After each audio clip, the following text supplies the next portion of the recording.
An assassin tries to escape the repercussions of a past he may not even remember in ECCO, a drama that never earns its intensely moody air of self-importance. An expensive-looking feature debut by writer-director Ben Medina, it has the audiovisual polish of an art house crime flick, and a twisty, if hardly unpredictable, conceit to match. But a surfeit of badass mystery man posturing and dearth of either convincing emotion or visceral kicks makes this pastiche unmoving, an assemblage of tropes few will enjoy wading through. Our initially unidentified hero is played by a relative newcomer, Lathrop Walker, who resembles a perfume model created by geneticists who've spliced Will Forte's DNA with Garrett Dillahunt's. He's mostly mute in opening scenes, as we watch him solemnly hijack a plane, kill a shady corporation's entire board of directors, woo a couple of blondes and beat a bunch of grizzled sailors at poker. You might call him the world's most interesting man, if only he registered any personality at all during these feats. Given the variations in our man of mystery's appearance, we deduce that we're seeing him at a couple of points in time, before and after some episode that left his body scarred.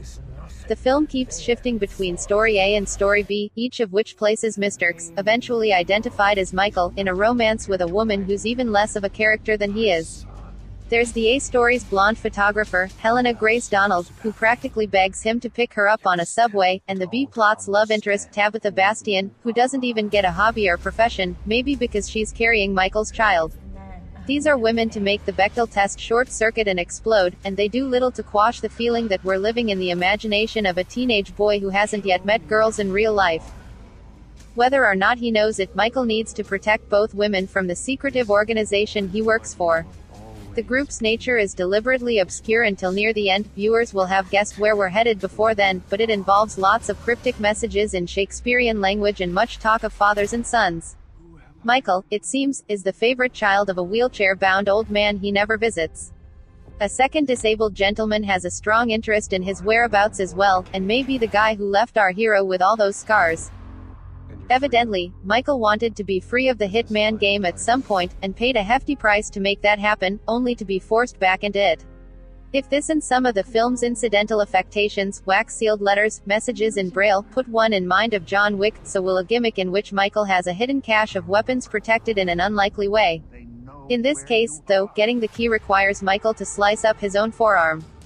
Has the man never heard of a combination lock? A fingerprint scanner? Despite many superficial reminders of the Wickiverse, ECCO ultimately has more in common with other, even more far-fetched genre forebears. To identify them here would be to ruin surprises for anyone embarking on the film's long and not very rewarding journey. In a film this intent on its own macho seriousness, any kind of pleasure should be guarded jealously.